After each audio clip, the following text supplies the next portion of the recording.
sejam todos bem-vindos ao programa Advocacia para Todos, realizado pela OAB Farroupilha. É com uma grande alegria que eu apresento a vocês a nossa convidada de hoje, a doutora Débora Poeta, advogada, professora e uma grande referência no assunto que a gente vai tratar. Eu tive a alegria de ter tido aula com ela, de conhecer um pouco mais sobre ela recentemente, e eu percebi que, além de extremamente qualificada a nível profissional, a Débora é um ser humano fantástico. Então, Débora, muito obrigada por ter aceitado o nosso convite. Seja muito bem-vinda. Nosso encontro hoje não é bem como a gente tinha planejado, né? Mas que bom que a gente pôde usar a tecnologia a nosso favor. Então, Débora, muito obrigada. Seja muito bem-vinda. Rafaela, primeiramente, muito obrigada pelo convite. Eu fico extremamente lisonjeada de participar aqui deste evento. Para nós, eu como advogada e professora, estamos sempre à disposição para tentar esclarecer e trazer as informações para a população em geral, para os advogados, colegas, todo mundo que está interessado em aprofundar. Eu recebi o teu convite com realmente muito lisonjeada, porque tu foste minha aluna, mas muito mais do que uma aluna, aqueles alunos que mais ensinam do que aprendem, né?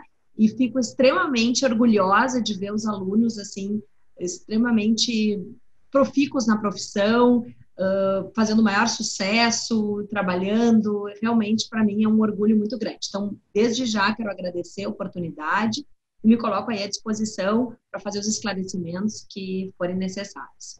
A gente que agradece, Débora. Fico muito feliz, realmente, que tu tenhas aceitado o meu convite. Para começar, então, eu gostaria que tu contasse um pouco pra gente sobre a tua trajetória, né? Como é que tu começaste a tua carreira, chegaste nesse nível profissional altíssimo e de muito renome que tu te encontra, não só na advocacia, mas também a nível de docência criminal.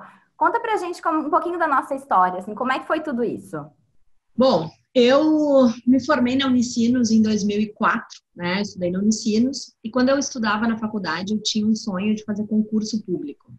Eu dizia sempre que eu ia ser procuradora da República ou promotora, eu queria ser integrante do Ministério Público. E quando eu me formei, bem no ano que eu me formei, foi editada uma medida provisória, enfim, na verdade, uma mudança na Constituição, tá? E que previa, então, a necessidade de 3 anos de atividade forense para poder fazer o concurso que eu almejava. E a partir disso, que é a famosa emenda constitucional 45, e a partir disso, o que aconteceu? Eu fui para o escritório de advocacia trabalhar. E em 30 dias de escritório de advocacia, eu me apaixonei pela advocacia. E disse assim, eu cancelei o curso preparatório que eu tinha me inscrito, disse, eu não quero mais fazer concurso, eu não vou fazer concurso, porque eu gosto da advocacia. E por que eu gostei da advocacia? Porque a advocacia é uma profissão muito dinâmica. Eu sempre digo isso para as pessoas. Tu chega no teu escritório de manhã, tu não sabe como vai ser o teu dia.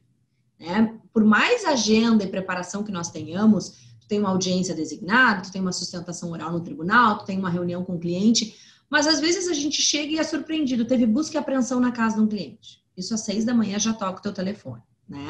Aquela sentença que tu estava imaginando que vinha desfavorável, vem mega maravilhosa, absolve o teu cliente, muda o teu dia, tu já cancela tudo para fazer uma reunião com o cliente para dar essa notícia. Ou aquele cliente que tu nunca esperava que ia ser preso, vai preso. Então, tu tem que parar toda a tua agenda para fazer um habeas corpus.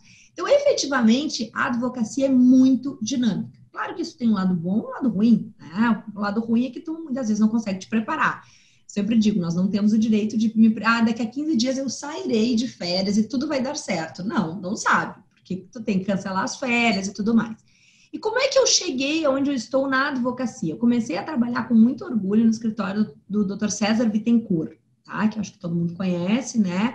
É um doutrinador aqui gaúcho, professor, que hoje mora em Brasília. E o César, ele já tinha essa advocacia, vamos dizer assim, muito mais além do Rio Grande do Sul, né? Vinculada para casos de todo o Brasil, com atuação no STJ e no Supremo. Então, lá, eu efetivamente angariei bastante experiência em relação a isso, né? Eu tinha uma autonomia grande, então eu já no início da advocacia eu me deparei com muitos desafios, né? E eu sempre digo assim, já entrando no nosso tema, um dos primeiros desafios que eu tive foi um caso, que eu não vou obviamente dizer o nome do cliente, mas que era julgado pelo Dr. Sérgio Fernando Moro. Então, o Moro entrou na minha vida em 2005, né? No início da minha atividade, a gente já tinha aí os nossos embates jurídicos, né, com o doutor Moro na época. E depois disso sempre quis a docência, então eu fiz especialização e mestrado na PUC, tá? Porque eu queria dar aula. E em 2008 eu defendi a minha dissertação de mestrado e a partir disso eu comecei a dar aula na Escola Superior da Magistratura Federal primeiro, e depois eu comecei a dar aula em outros cursos mais preparatórios para concurso, pelo estado todo, e depois eu comecei a dar aula na PUC como substituta, depois dei aula na especialização da PUC, e depois eu ingressei na Unicinos em 2013, início de 2013, onde estou até hoje. E no âmbito da advocacia, em 2008, eu e o Andrei, que era sócio do César, abrimos o nosso escritório, e também começamos a ter uma atuação com clientes de São Paulo, do Rio de Janeiro e Brasília. E depois, em 2013, nós nos unimos com um escritório de Brasília, que é com o Antenor Madruga, e nós abrimos o Feldens Madruga, que é um escritório que tem sede em Porto Alegre, São Paulo, Rio de Janeiro e Brasília. Então, por conta disso, logo em seguida, no primeiro dia de Lava Jato, em 2014, eu sempre digo, na primeira deflagração, nós já fomos procurados, e tivemos diversos clientes nesta chamada Operação Lava Jato, alguns clientes que iniciaram, como a gente diz, no contencioso, e depois outros clientes que optaram por fazer o acordo de colaboração premiada, que é efetivamente um marco também da Lava Jato, né? Eu acho que a Lava Jato chegou onde chegou por conta dos acordos de colaboração premiada. Eles têm suas críticas, suas vantagens, seus pontos favoráveis e contra, mas efetivamente foi um marco da operação, foram diversos acordos de colaboração que marcaram aí essa operação. Então é essa a minha trajetória. E hoje, enfim, sou muito feliz, eu gosto demais de advogar, eu gosto demais de dar aula, né? Às vezes as pessoas me perguntam, mas Débora, agora na pandemia não mais, mas eu passava muitos dias da semana fora de Porto Alegre por conta dos clientes estarem em São Paulo, no Rio, essencialmente, Curitiba também. E dizer, como é que tu consegue dar aula ainda, né? Como é que tu consegue conciliar tudo isso? Às vezes eu voltava quinta de manhã do Rio para dar aula na Unicinos de noite, sexta de manhã eu voltava de volta. Porque eu amo dar aula. Né? Porque eu acho que dar aula nos instiga, nos deixa sempre em movimento, o contato com os alunos é muito profícuo, nós aprendemos muito com os alunos, com as dúvidas, com as questões, a gente não envelhece, a gente não, eu sempre digo isso, é muito importante nós estarmos sempre atualizados. Então, essa é a minha trajetória. Isso só comprova que não existe ninguém melhor do que tu para nos dar essa entrevista hoje. É só porque tu é minha amiga, né? Mas tudo bem. Não é não. Débora, falaste que a gente não sabe nunca o que vai acontecer no dia a dia da advocacia e eu concordo muito com isso. E eu te trouxe aqui hoje para a gente falar sobre um dos temas mais polêmicos do país, então, que é a Lava Jato, que tu estás por dentro desde o início da Lava Jato até, enfim, todos os desmembramentos que isso teve.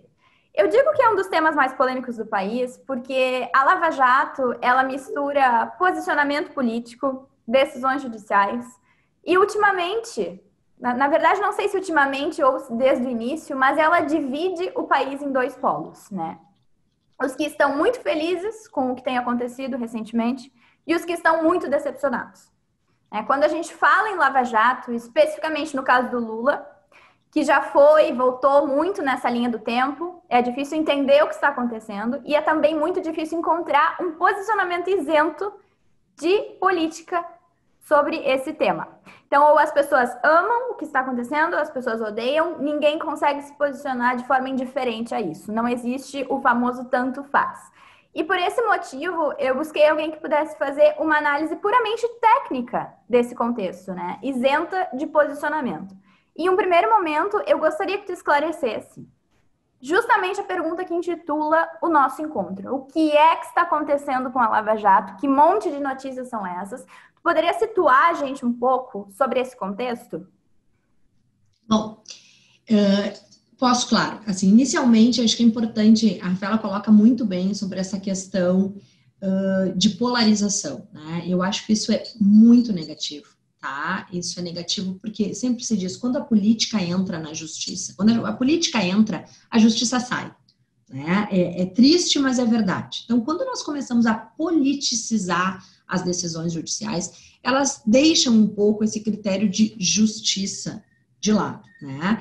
Então, assim, hoje, infelizmente, nós vivemos num momento de polarização. Então, parece assim, que toda e qualquer decisão, seja do Supremo, de qualquer tribunal, de qualquer ministro, que é contra a Lava Jato, então ele vira uma decisão favorável ao Lula, contra a Lava Jato, então toma uma posição política. Se é a favor da Lava Jato, bom, então é a favor da Lava Jato, é contra o Lula, é a favor do Bolsonaro. Então vira uma questão política que é muito ruim, porque assim, ó, os processos judiciais e a Lava Jato, ela é muito mais do que isso.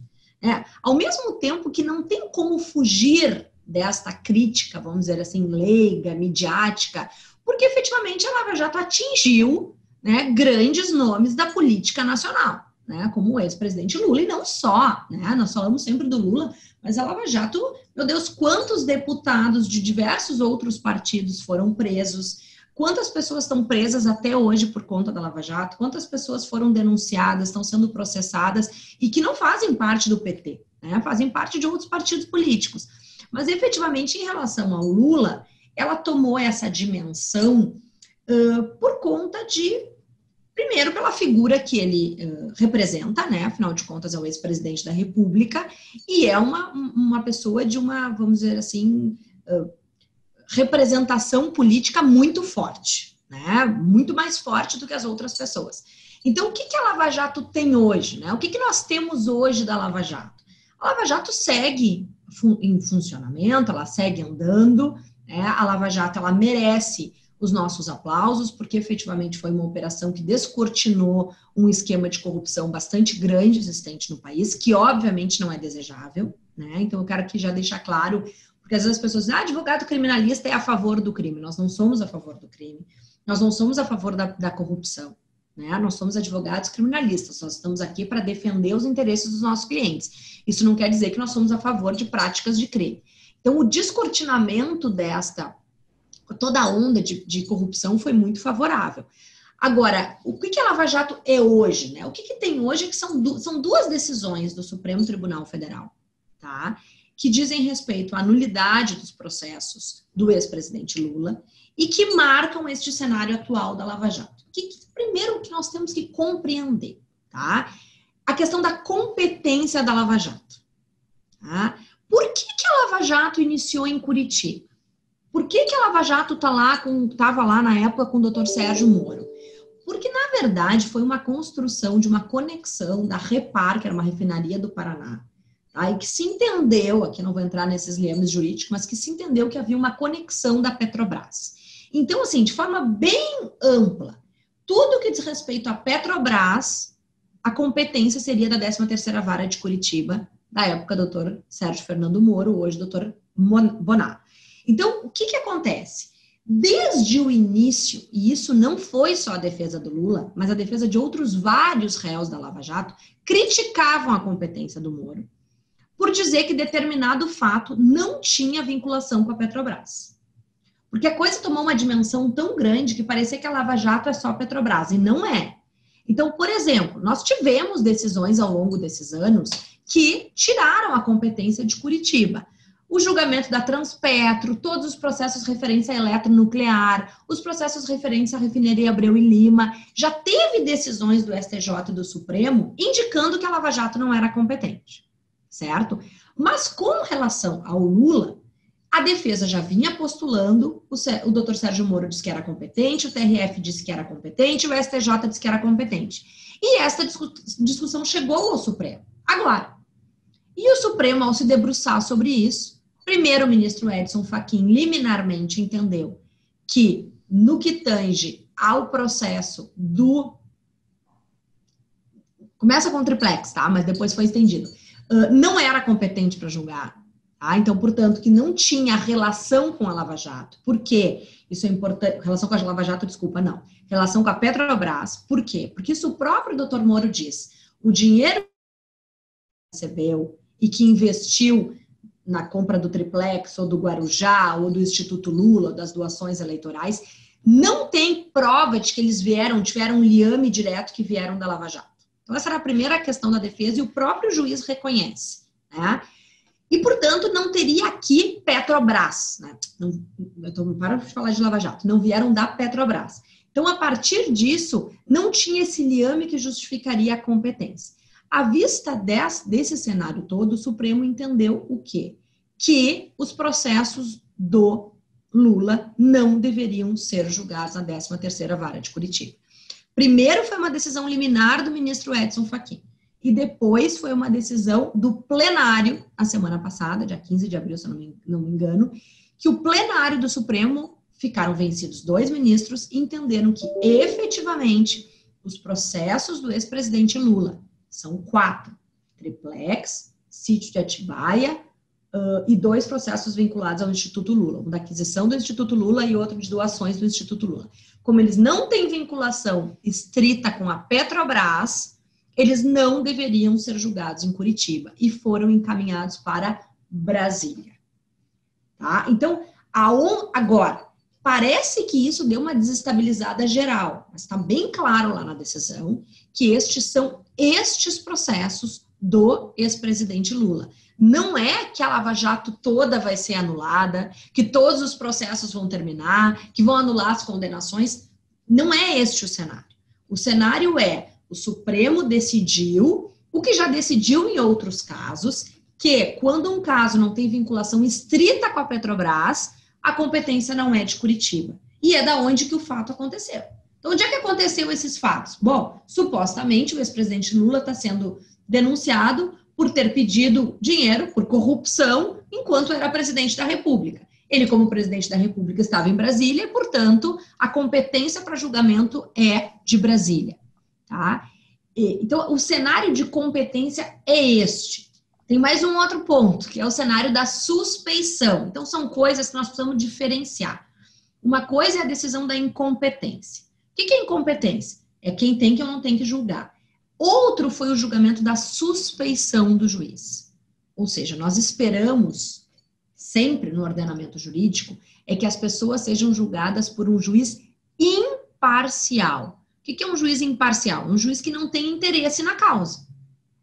Tanto que se o juiz tiver parentesco ou interesse, tanto que se um juiz julgou em 1º grau, ele está impedido de julgar em 2º grau. Então, assim, o juiz ele não pode ter interesse naquela causa. Nem interesse político, nem interesse financeiro, nem interesse religioso. Ele não pode ter um interesse. Se ele tiver interesse, ele está impedido de julgar porque ele é suspeito para julgar.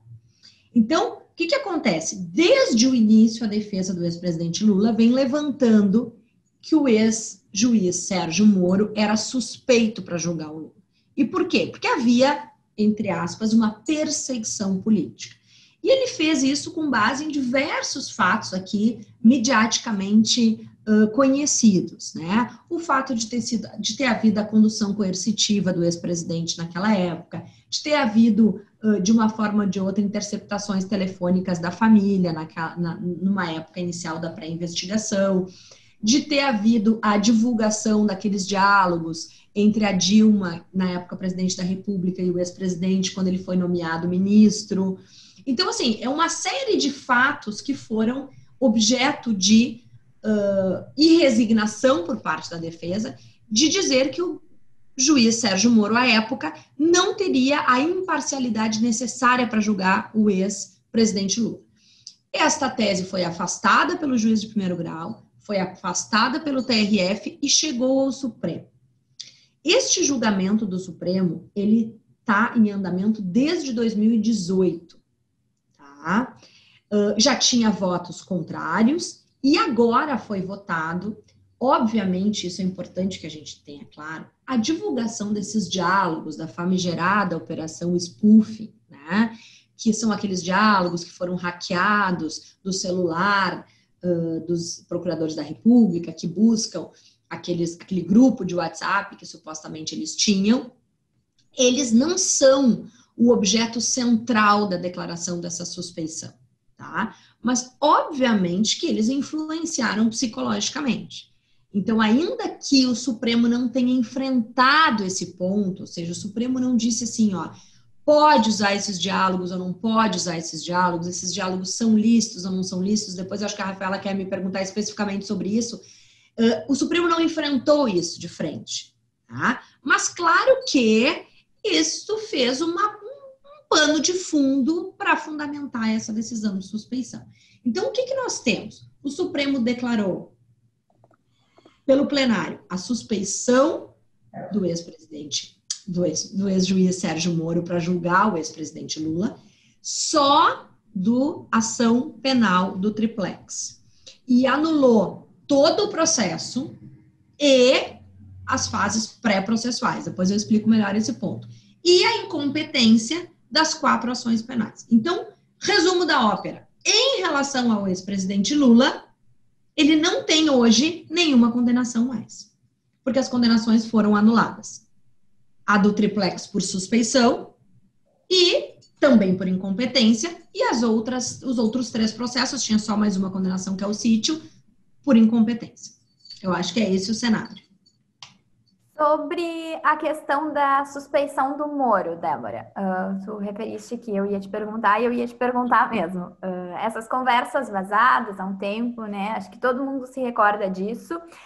E a gente viu bem claro a interlocução do Ministério Público com o Judiciário. Até que ponto essa interlocução é lícita? Pode conversar? Como funciona isso no processo penal? Bom, no processo penal, primeiro, é muito importante que nós tenhamos clareza do seguinte: nós temos no nosso ordenamento jurídico um processo penal que a gente chama de acusatório, tá? Isso significa o quê? Cada macaco no seu galho, tá? Juiz é juiz, Ministério Público é Ministério Público e defesa é defesa. Então, essas são as 3 partes do processo, né? O Ministério Público é o poder de acusar. Então, ele vai acusar e vai promover a acusação do réu. A defesa vai promover a defesa e o juiz, no seu papel imparcial, deve julgar. Nesse cenário, é óbvio que qualquer combinação de qualquer das partes com o juiz contamina o processo. Então, se tu me perguntares assim, eles podem conversar? Bom, gente, isso é evidente. Isso é inerente, né? O juiz recebe os advogados para conversar, os juízes atendem os advogados vão lá, entregam memoriais, explicam, porque às vezes, por melhor que seja um texto, uma petição, quando tu vai lá e explica, fica mais fácil de compreender. Então, isso é absolutamente lícito. Agora, quando há combinação entre o Ministério Público e o juiz, a surpresa da defesa, isso não pode acontecer. Então, nesses diálogos, óbvio, quero fazer uma ressalva aqui, nós não sabemos se esses diálogos são verdadeiros. O Ministério Público diz que tem aditamento, que tem fraude nesses diálogos, não reconhecem esses diálogos como verdadeiros, mas assim, a partir do pressuposto de que eles são verdadeiros, efetivamente eles demonstram uma comunicação prévia entre Ministério Público e juiz que não poderia ter acontecido. Ainda a respeito do Moro, Débora, muita gente acredita que o envolvimento dele com a política tenha ficado muito claro quando ele saiu do judiciário para ser ministro da Justiça, né? Muitos criminalistas referem, inclusive, que a arguição de suspeição dele já era muito esperada por conta dessa ausência de imparcialidade. Qual é o teu posicionamento sobre isso? Tu também esperavas essa repercussão? É uma coisa esperada? Não era? Foi uma surpresa? Na verdade, sim, essa questão política, eu não tenho uma opinião, eu, Débora, eu não acho que o fato dele ter se tornado ministro da Justiça, posteriormente no governo Bolsonaro, torna ele de per si, ou seja, por si só, suspeito de ter julgado o Lula, né? Não acho que tenha essa relação direta. Obviamente que a defesa do Lula fez uso, e muito bem feito, né, dessa opção do Moro de ir para a política, porque obviamente que faz um liame, mas eu não acho que seja esse o principal fator. Agora, de fato, nós temos questões aqui no processo que levaram o Supremo a entender que ele era suspeito. E questões muito mais fortes do que essa, na minha opinião, né? Questões justamente envolvendo, assim, uma suposta perseguição política desde o início, né? Pelos diálogos e pela forma de conduzir, e pela rapidez, e pela forma como foram vazadas algumas informações que eram contra o Lula em um determinado momento político, demonstraram que o juiz não teve a imparcialidade suficiente e, de uma forma ou de outra, ele conduziu o processo para condenar o ex-presidente Lula. Então, esse foi o entendimento do Supremo, né? Com fatos bem objetivos, e claro que essa questão política, ela também embasou e norteou essa decisão. Muito se fala sobre garantias constitucionais, né? O direito dos réus à ampla defesa, contraditório, e essa necessidade de que um processo siga todos os requisitos legais. Eu vejo muita gente se insurgindo contra as regras do processo penal, né? Referindo que tem garantias demais e que isso acaba acarretando impunidade.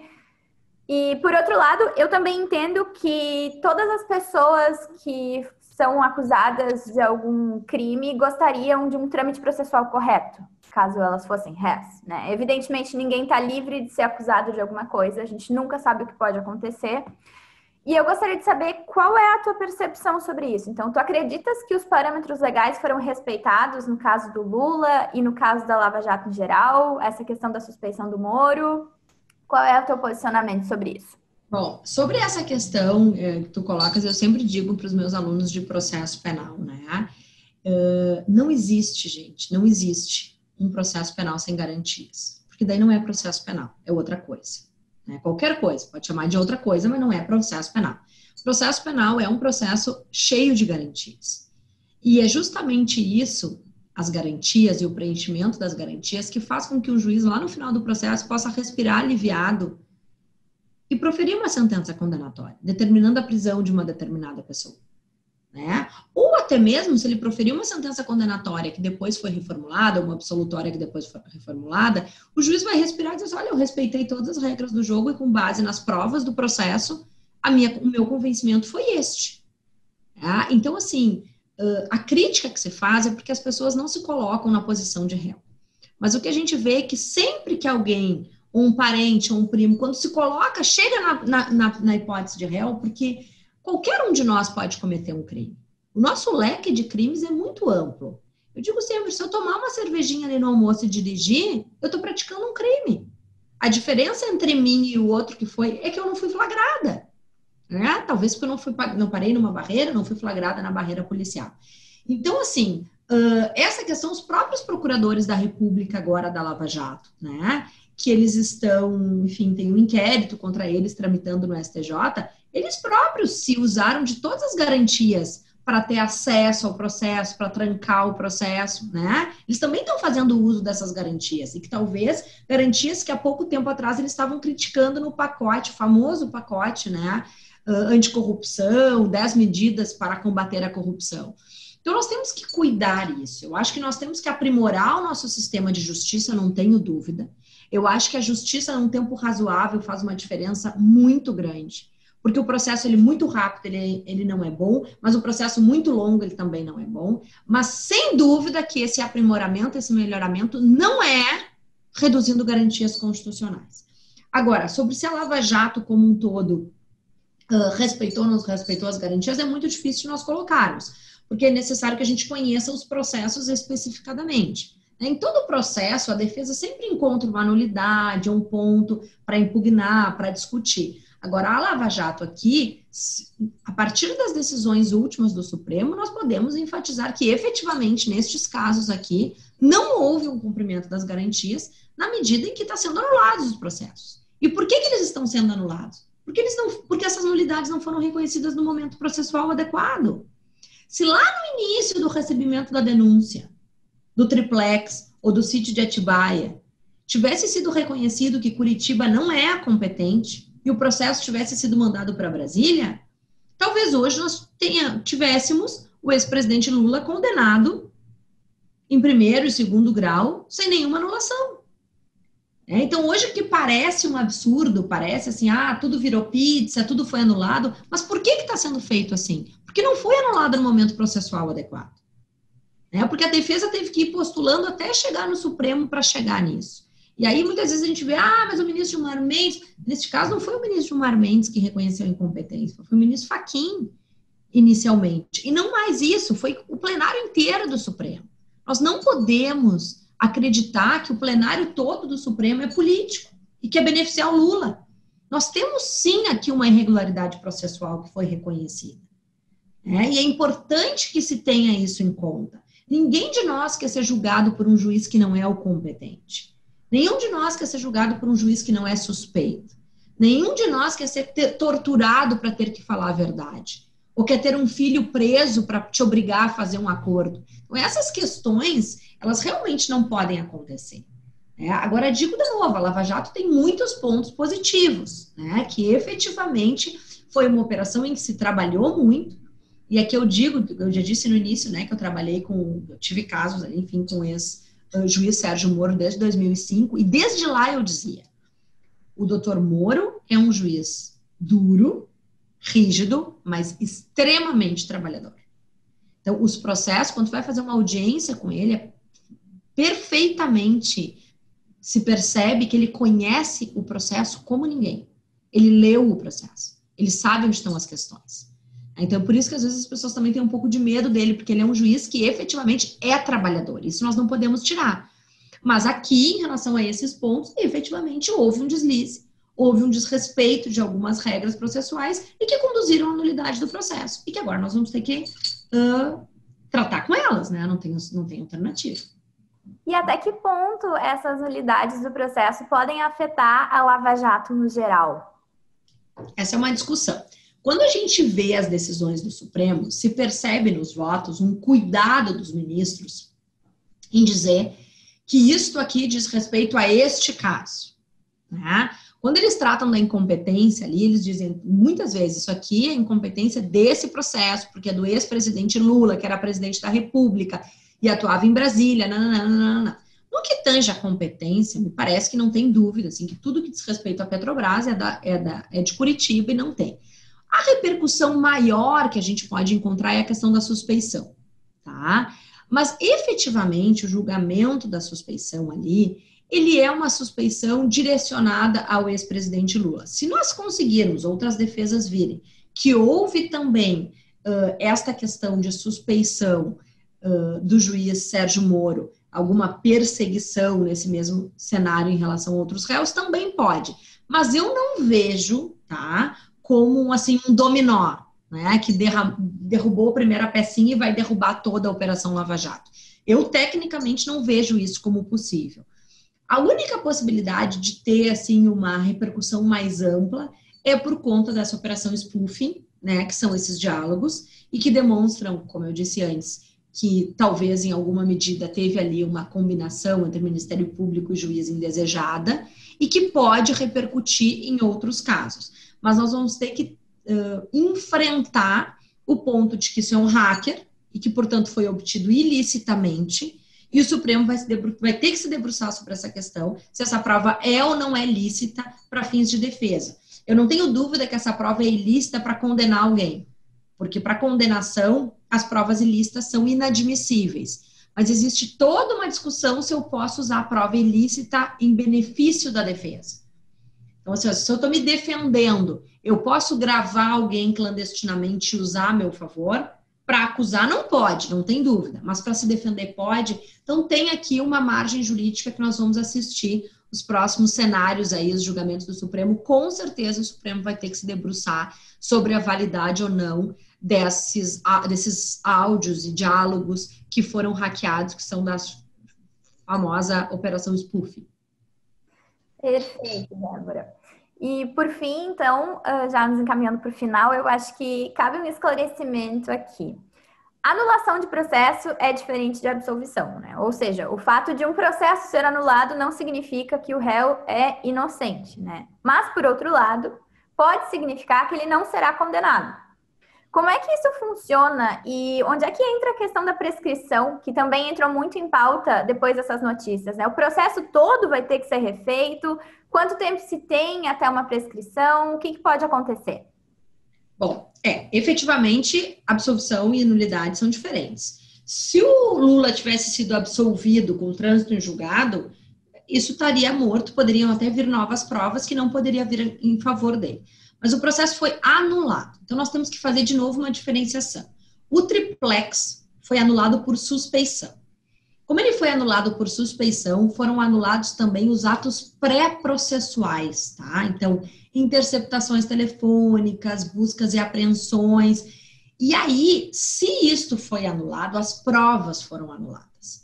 Então, a anulação do triplex ela é um pouco mais ampla, tá? Não que não possa oferecer uma nova denúncia, mas nós vamos ter que ver quais essas provas estão contaminadas. Então, a operação do triplex me parece um pouco mais difícil. A do processo do sítio de Atibaia, que o ex-presidente Lula também já tinha condenação em segundo grau, foi anulada só por incompetência. Então, foram anulados os atos decisórios. Então, já foi mandado para Brasília, já está lá em Brasília o processo do sítio de Atibaia e os 2 processos do Instituto Lula, com anulação só dos atos decisórios. Então, agora o juiz, ele pode receber novamente a denúncia e iniciar e aproveitar toda aquela prova e proferir uma nova sentença. Tá? Então, isso pode ser rápido. Né? Eu não necessariamente é algo que vai demorar muito tempo. A discussão que nós vamos ter que ter é se tem provas que são originárias do triplex que estão baseando os outros 2 processos e que talvez vão ter que ser anuladas. E aí, por que a prescrição entra nisso? Porque o processo penal, o Estado não tem a vida inteira para punir alguém. Né? E o prazo que ele tem, nós chamamos de prescrição. Só que a prescrição, ele tem marcos interruptivos. Então, não adianta, não é que nem no processo administrativo, por exemplo, na âmbito tributário, que eu digo, a prescrição é 5 anos, né? Assim, de grosso modo. No penal, depende da pena. Então, um crime de corrupção vai ter uma pena, vai ter uma prescrição, o crime de lavagem de dinheiro vai ter outra prescrição. Mas, assim, nós podemos dizer que o prazo prescricional máximo do nosso código são 20 anos. Só que como o ex-presidente Lula já fez 70 anos, ele tem direito ao prazo prescricional reduzido pela metade. Então, o prazo prescricional máximo para ele são 10 anos. Isso significa que, como o recebimento da denúncia foi anulado, estão prescritos todos os fatos que aconteceram de 2021, 10 anos para trás. Ou seja, fatos anteriores a 2011 estão fulminados pela prescrição. Agora, fatos de 2012, 2013, 2014, que nós temos na Lava Jato, tá? Em princípio, ainda podem ser julgados e o ex-presidente vai poder ser julgado por esses fatos, condenado em primeira e em segunda instância, e aí, a partir disso, vai ficar a questão da elegibilidade dele, que é outro ponto que é sempre discutível, tá? Justamente isso que eu gostaria de te perguntar para finalizar nosso encontro hoje. Então, é possível a gente ver o nome do Lula nas próximas eleições? Como Hoje essa situação se relaciona com a lei da ficha limpa? A gente tem essa possibilidade? Assim, hoje sim, porque hoje o ex-presidente Lula não tem nenhuma condenação. As 2 condenações que ele tinha foram anuladas. Então, hoje ele é ficha limpa, né? Então, agora, a lei da ficha limpa, ela vai exigir que o candidato, ele não tenha uma condenação em segundo grau. Então, assim, se nós pensarmos nas eleições do ano que vem, o ex-presidente Lula, ele vai poder se candidatar se não tiver uma condenação em segundo grau. Em que hipótese ele pode ter uma condenação em segundo grau? Esses 3 processos que estão lá podem ser julgados em primeiro e em segundo grau, só que tem que ser feito num prazo de 1 ano e pouco. Então, é um prazo curto? Mas não é um prazo impossível. Né? Então, como a gente sabe que tem toda uma questão política em volta disso aí, nós não sabemos como isso vai acontecer. Então, a resposta objetiva, se fosse hoje as eleições, o ex-presidente Lula é elegível? Sim, porque ele não tem nenhuma condenação. O ano que vem ele vai ser elegível? Nós só saberemos o ano que vem, porque para isso nós temos que saber se ele vai ser condenado em primeiro e segundo grau pelos 3 processos que estão lá. Os processos não morreram, os processos não foram para o arquivo, os processos não foram para a Caixa. Os processos foram apenas redirecionados de Curitiba para Brasília, que é o foro adequado para julgar. O único que tem uma anulação mais, vamos dizer assim, mais profunda é o processo do triplex, porque foram anulados os fatos pré-processuais por conta da suspeição do juízo. Maravilha. Débora, eu teria muitas perguntas para te fazer, mas a gente já estourou o nosso tempo e eu adoro papear e eu ficaria falando contigo. Eu mais ainda, né? Eu gostaria de te agradecer muito, tu foste sensacional, né? Eu acho que esses esclarecimentos todos a gente precisa como cidadãos, né? Não como operadores do direito, mas como pessoas que efetivamente se importam com o que está acontecendo. E foi muito bom poder contar com a tua análise técnica, isenta de posicionamento político, que para mim é o mais importante e demonstra aí toda a tua competência e esclarecimento no assunto. Então, Débora, muito obrigada mesmo. Foi um prazer te ter aqui e foi sensacional. Imagina. Eu que agradeço a participação, deixo um grande beijo, um abraço, um bom dia a todos. Tchau, tchau. Tchau, tchau.